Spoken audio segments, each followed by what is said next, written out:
Welcome to Inland Edition, where this season we're having conversations with people who represent nonprofit organizations working to make the Inland Empire a better place. My name is Joe Richardson. I'm a local attorney, Inland Empire resident, and your host. And today we're going to chat with Lori Van Arsdale, a board member of the historic Ramona Bowl.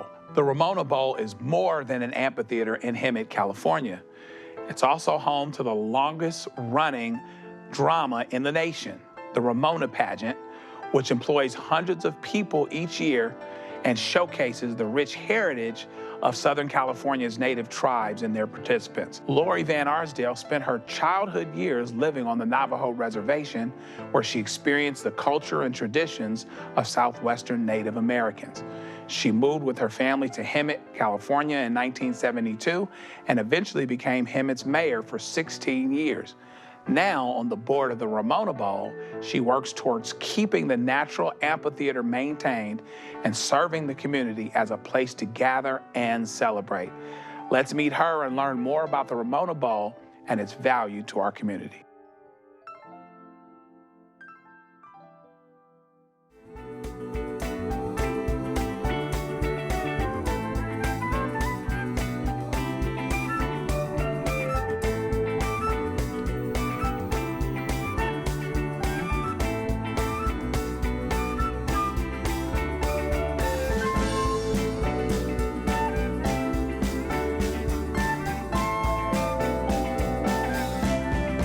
So, from the Ramona Bowl, we have Lori Van Arsdale. Lori, thanks for being here. Thank you, Joe, for having me.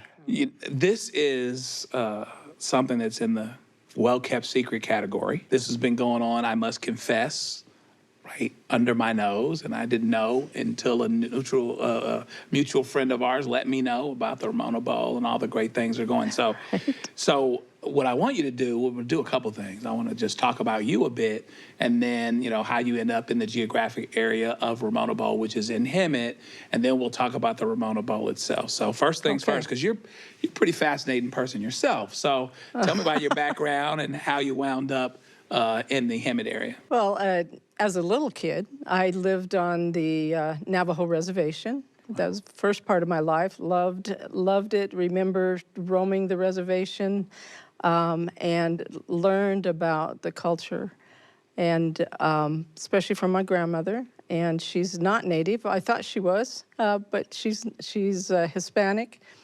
But we lived there for 6 years, and that gave me a sense of what the Navajo Reservation was about, enough to carry it with me when we moved back to Colorado right at the base of Ute Mountain, which is the Ute mountain tribe of Colorado. So I was always around friends that were Native and always appreciated what I got to do to participate in everything from ceremony to traditions, etc. So I came from that. When I was in 8th grade, we came to California and we wound up in Hemet. Wow. Hemet has the Ramona Bowl Amphitheater. Right. And we are the longest running outdoor drama in the country and California's official outdoor play. So with that native sense about it, I got familiar. Everybody in town used to participate one way or another. And so I got to be real involved back in '92, so about 31 years. Among other things, you've been on city council for 16 years and a few terms as mayor, a lot of professional endeavors, et cetera, right? But what's amazing to me is that your background in other places, including Colorado, really set you up to connect with the mission of the Ramona Bowl. And so to get into the Ramona Bowl, we got to talk about Ramona, and we've got to talk about who wrote Ramona. Absolutely. So let's get into that. Here's another thing that people really need to know about. In the late 1800s, there's a woman named Helen Hunt Jackson who was a very prolific writer. She grew up in the New England states. She was married, had their first son died before he was a year old. Their second son survived, but her husband was an engineer, and he passed away of a submarine prototype test accident. Wow. Now, that's back in the 1870s, if you can imagine. She and her first son contracted diphtheria. She survived and he did not. He was 9 years old when he passed. So Helen Hunt, that was her name at the time, passed a whole lot of things through her life, but that was one of the, of course, most difficult things that she had to bear. She had a doctor that recommended that she go to Colorado for better weather. There's my Colorado connection, and she went to Colorado Springs, which I kind of laugh because coming from Colorado to here, I know how cold it is back there. Right. So Better weather in Colorado. better weather. Okay, we can talk about that Better some other weather time, in yeah. Colorado, but so she ended up being in Colorado, and she remarried to a gentleman named William Jackson. He encouraged her to keep writing. She was a very prolific writer, and he encouraged that to continue and supported her in doing that. She was friends with Emily Dickinson, Henry Wadsworth Longfellow. All of these folks were writers of their time. Right. And I always say that these were the rock stars of their day. Sure. Because they didn't have movies.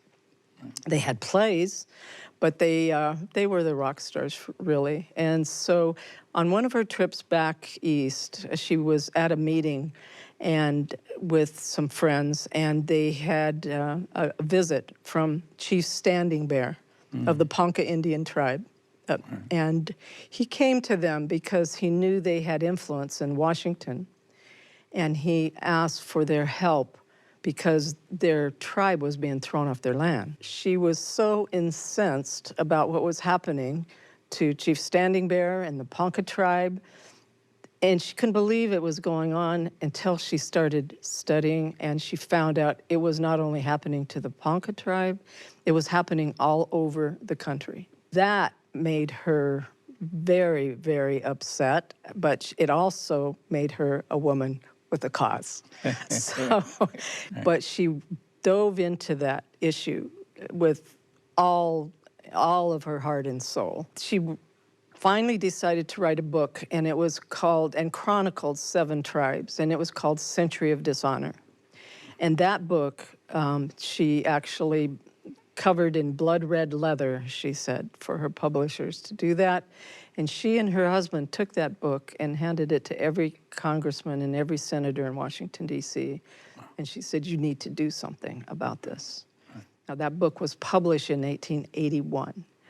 And a woman who couldn't even vote herself was going around saying, you need to do something about this. But so it's kind of like in the, if at first you don't succeed, try again category. She writes this amazing book, doesn't really jump off, but she's not quite done, right? She's not done. No, she's not.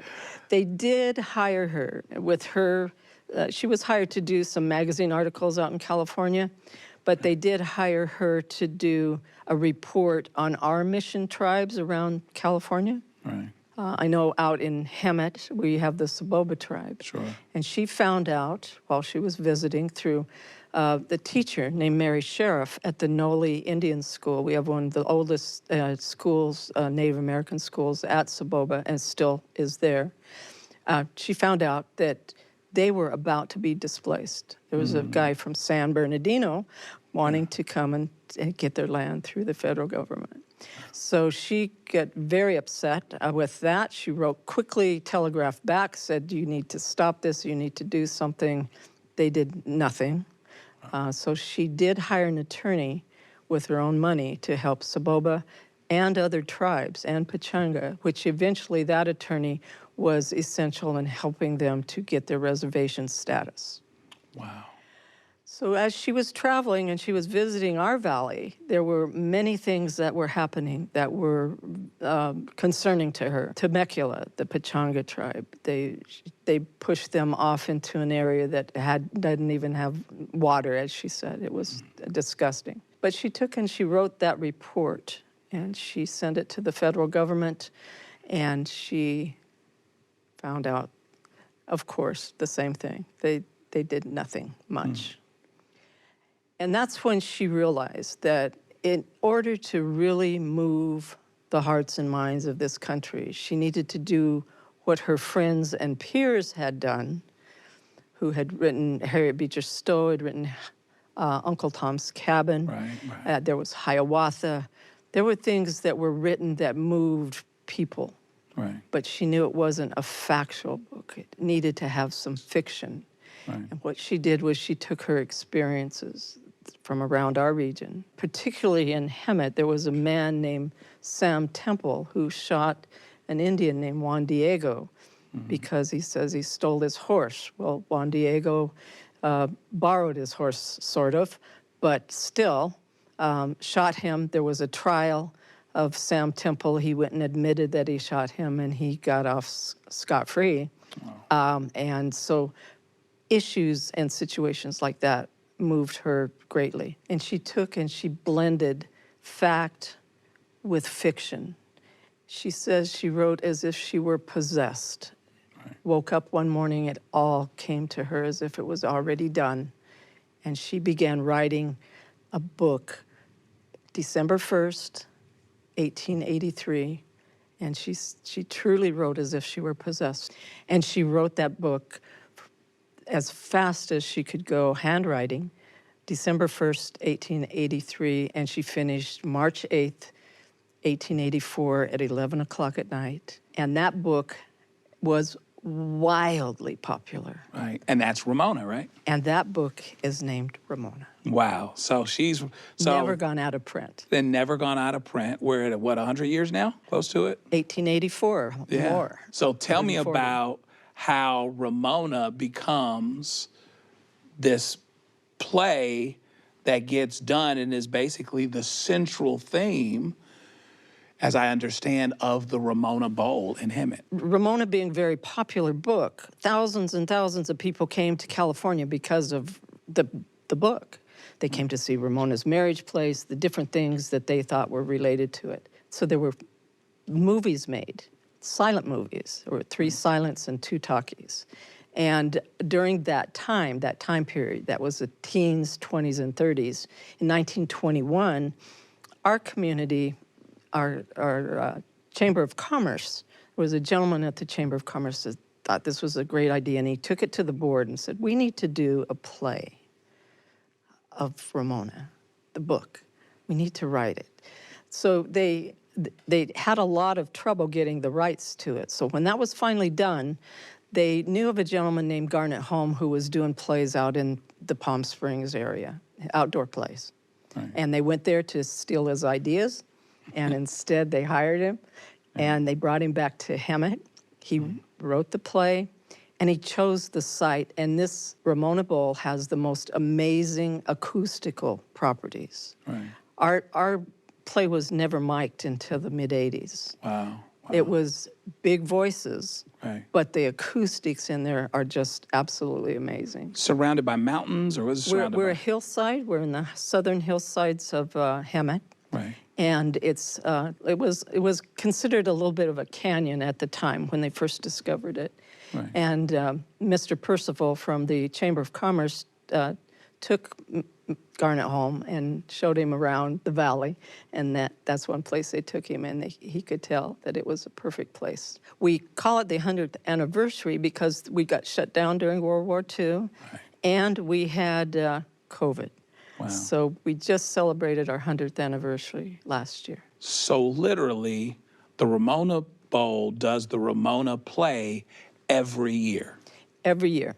As long as there's no COVID and there's no world wars, so everybody's got to behave and don't get sick, and right, we'll be out there every year. And it's a 5,000-seat amphitheater. It's beautiful, beautiful setting. It is one of the best places for concerts. No better place for a summer night concert than the Ramona Bowl. Tell me about some of the challenges. You've alluded to it a little bit.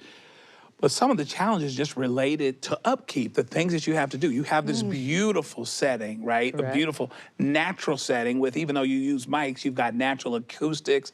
It could not have been more perfectly placed, right? It's major upkeep, certainly. Right. And because our infrastructure is anywhere from 50 to 100 years old, usually. Some of it's 30 and 40, but our major infrastructure construction is that old. We have lots of things that happen. We have a gravity-fed water system. We pump it from the bottom, goes up to tanks on the top of the hill. Then it has to come back down. Really? And then it has to come back down through very old galvanized pipes that happened to break last year during the play. So there was a little stream running through the play that wasn't supposed to be there, but we worked around it. The show must go on, as they all say. And the horses, we have horses and cowboys, and we have truly cowboys and Indians that are part of the play. Tell me about famous alums, people that have participated in the show. Yes. Well, some of the earliest famous alums were Victor Jory. Victor Jory was, he was in over 150 films down through his years. He was always he was the shadow in those shows. But he started in the 20s with us. Right, wow. Late 20s. He was Alessandro 10 times, and then he was our director for many years. Right. And his wife, Jean Innes, was also in television. So they both were a part of that. We've had Raquel Welch. Wow. Raquel Welch was Ramona in 1959. Right, wow. She was 18 years old, just getting her career started. Kind of like that was her big break. That was her big break. That was truly, and she said that when she came back and visited us in 2009. Wow. She came back for her 50th anniversary. And then we had Ann Archer, and she was 1969. And she was at a film festival in Idlewild, and I asked her to tell us how Ramona affected her. Right, sure. Same thing. She was young. It was one of the first things she did in her career. It helped to launch her to be able to go to New York. And she mentioned several things that she felt like it did to help her to move on into her career. So is there a place that people can learn more about the history before they even come to the play? They certainly can learn about it before. We have things on our website at ramonabowl.com, but we also have a museum at the Bowl. Oh, and you can come in and not only see Raquel Welch in 1959, we've got some really special things in the museum. One of them is a fresco, and a fresco is like a mural, but it's embedded in the plaster, the color. Oh, okay. And this fresco was done by a gentleman named Milford Zorns. Milford Zorns was world famous eventually, but he came in 1942 to do a fresco with his Otis Art Institute students. So the fresco is 18 feet high and 16 feet wide. And back in 1942, when he brought his Otis Art Institute students to do this, it was a ticket office. And we not sure how they contracted with him to do it, but it was you could see it, you could behold it. Then that ticket office became a museum. Then it became a gift shop. Then things were in front of it. Then there was a staircase that went up to the mezzanine, and it blocked it quite a bit. And back in the late 70s, the general manager told the museum docents to paint over it because it had been banged up at the bottom, and they knew it'd be very expensive to fix. Right. We had a fresco expert come with the daughter of Milford Zorns to do a talk on our 90th anniversary. And this expert told us that we had a national treasure in this museum. Wow. And the national treasure was because he had done other murals, but he had never done a fresco other than ours. This is all super interesting, but let's take it to the next level by talking to the president of the board as well as the director of the actual play.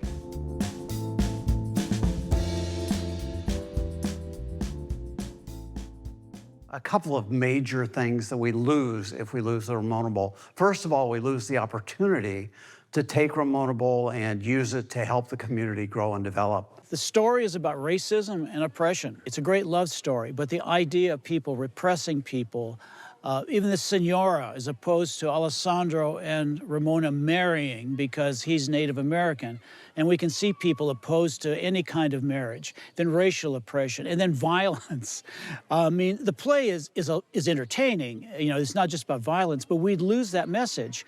And also, from the Native American standpoint, we'd lose again the testimony that Native Americans were repressed, they were murdered, they were killed right here in Riverside County. So we'd lose that. My name is Dennis Anderson, and I'm the artistic director of Ramona, California's official state outdoor play. My name is Joe Grindstaff, and I'm the president of the board of directors for Ramona Bowl. The second thing that we lose is the community involvement that we have here. We have upwards of 400 people every year when we have the play. Those hundreds of people work together. They come from many different parts of the community. People get to know one another that would never otherwise interact. That is incredibly important, I think, for the community. When you get to work together the way we do with Ramona, I think that's an incredibly beneficial thing for the community. Our youngest actor is 5 years old, and our oldest is 94. And this has been going on since 1923. The community just comes up and does this wonderful play. And it brings, what I love, it brings everybody, different religions, different races, different political, platforms all together, and we just do this show. And it makes the play so vibrant to the community. My vision for the future is that we actually are able to increase the number of events here, that we're able to bring in people from around the country to come see concerts, to come see additional plays, and to continue with Ramona, the play. And I think that's really important. And actually, we were in discussions with a couple of groups right now about coming to put on events here. And in many ways, I don't have to sell them very much at all. The main thing I have to do is get them to come look. Once they come look at the site and they see a venue that has 5,500 seats, that has all of the beauty that we have here, they're sold. We've kept this going since 1923, and we receive no federal, state, government funding. Our ongoing budget, just to get by, to pay utilities, pay insurance, pay those things, is around $300,000 a year, $25,000 a month. And we've done a lot. We've had some donations, and we've managed to make probably $1.5 million worth of improvements up here. But we probably have another $10 million worth of improvements that we need to make over the next few years to really upgrade the facility. It is for the people. We're outdoors during the day. We don't do any tricky lighting. It's for everybody. I mean, there is the love story, but we also have 140 kids in the show.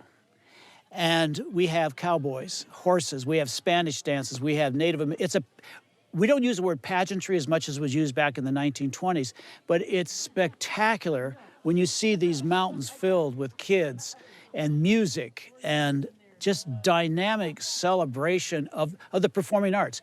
Even if you didn't care about love stories, you didn't care about, the repression, it's a great afternoon of entertainment. There's nothing like it.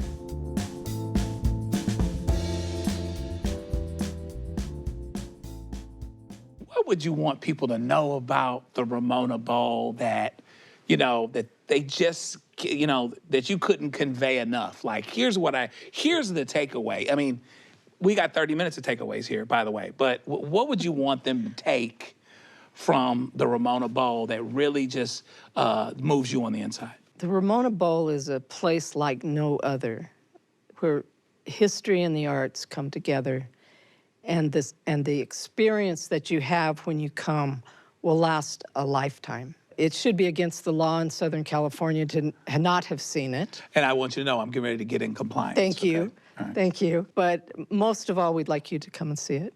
The second thing is donations are wonderful. Everybody's hit up for donations for all kinds of things, but we once again, we're only funded by ticket sales, donations, and our grants that we get written.